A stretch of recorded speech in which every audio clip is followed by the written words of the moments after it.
Well,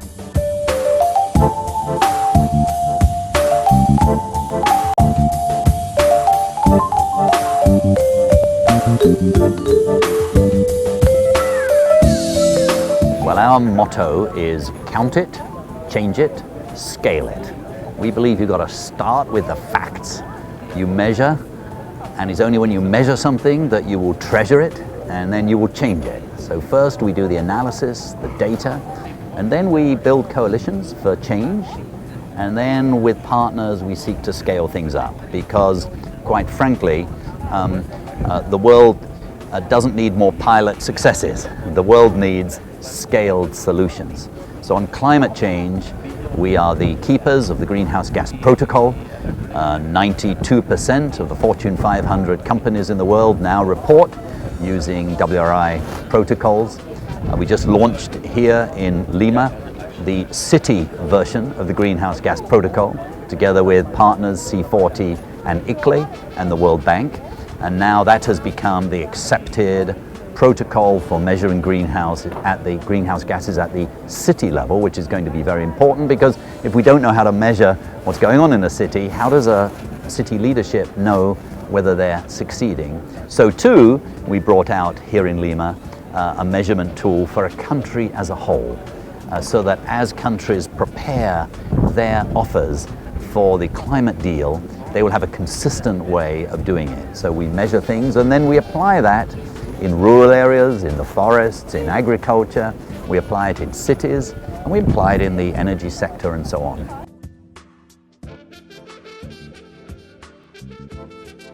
Well, clearly some countries and some cities are less sophisticated, have a smaller capacity than others, and so we actually have an approach where for those that have less capacity, there's a slightly more straightforward way of doing it. But then, of course, we have to be heavily involved in the capacity building. So we have teams together with our partners that would work in countries, in cities, and even in companies to help build capacity. So this is not rocket science. It's easier to do than, for example, estimating GDP. All countries do that. It took them a while to build up that capacity. We now need to do the same thing. If you measure something, your citizens and your leadership will take it seriously. At the moment, we're very good at measuring GDP. We need to be equally good at measuring a lot of other things that really affect human beings' well-being.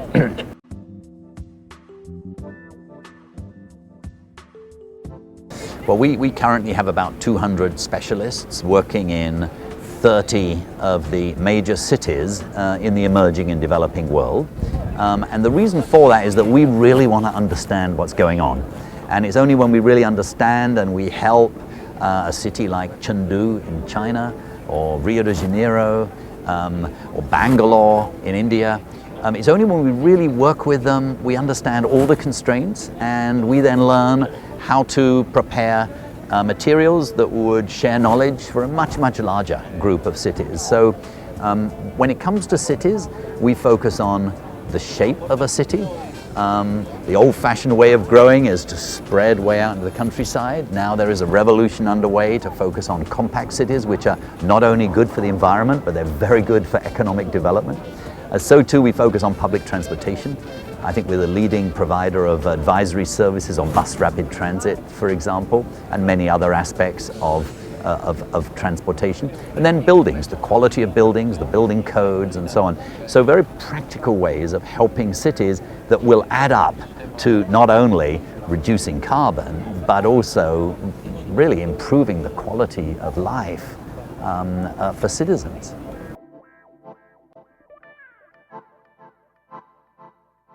Well, I do believe that sort of changing the mindset is very important, and that is going on right now. A year ago, we launched something called the Global Commission on the economy and climate change, and President Felipe Calderon was the chair of that.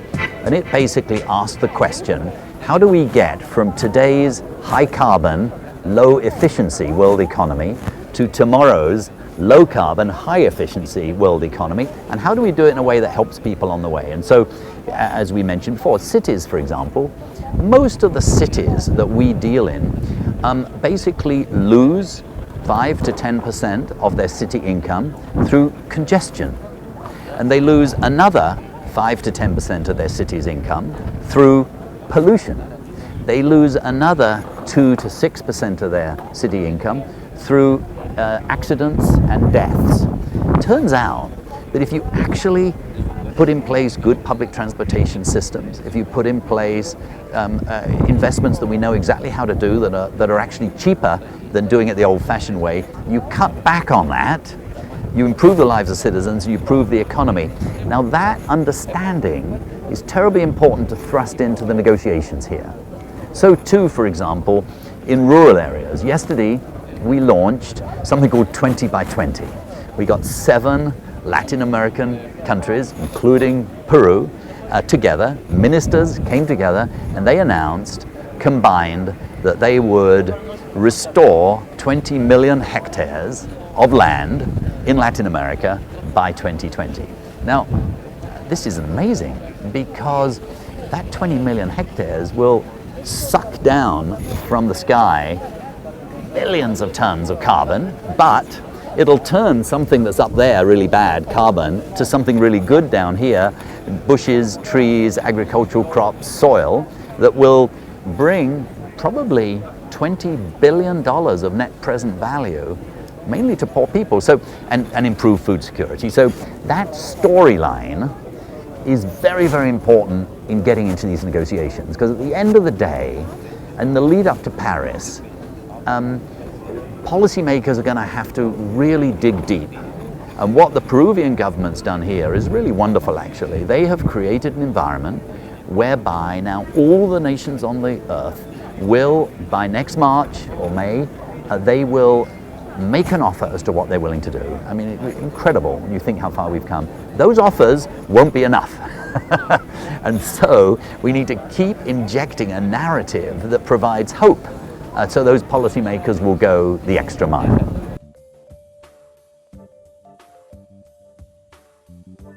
Well, you're absolutely right that in the past, efforts to protect forests, efforts to regreen have often failed, and for several reasons. One,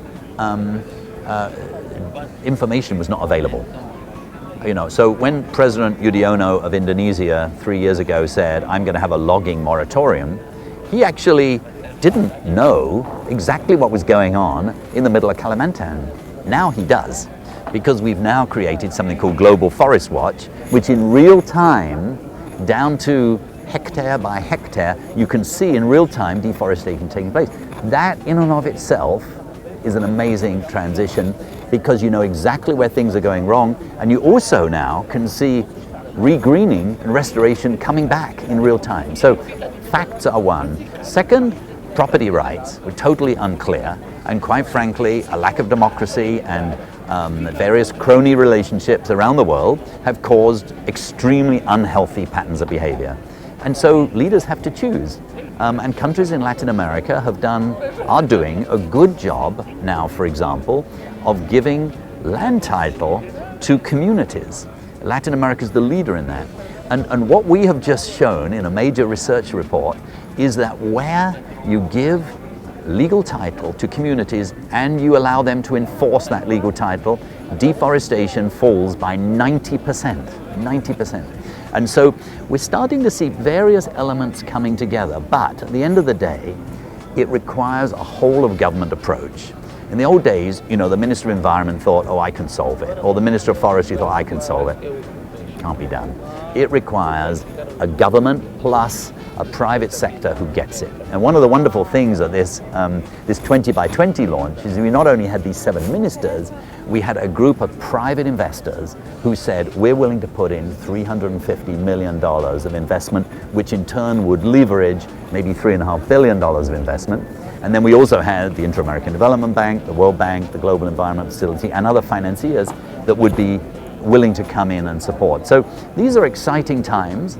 It is not going to be easy. It's going to be very, very difficult, but it's jolly well worth the effort.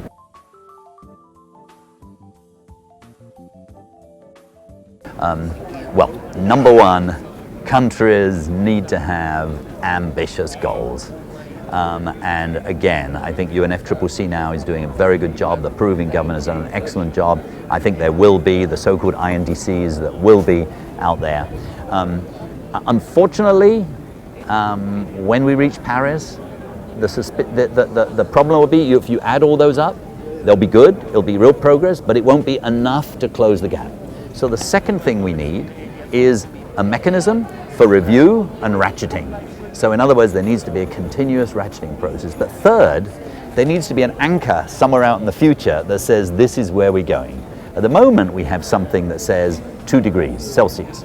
That's good, but we need to put more flesh on that. And we probably need to say something like 0 net emissions at some specified date in the second half of the century, maybe 2070 or something. It's only when we do, or some language around a goal that would be an anchor that we know where we're going towards.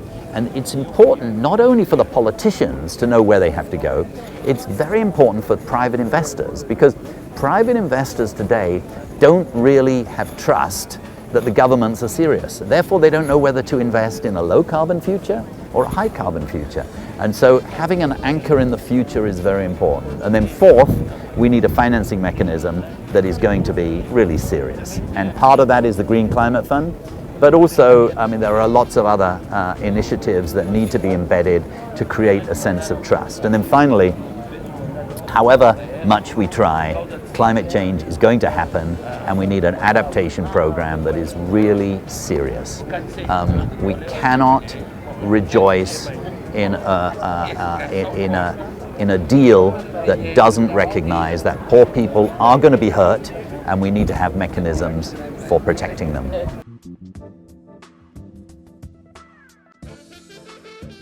Look, I think the Peruvian government has done a fantastic job. I think that for several reasons.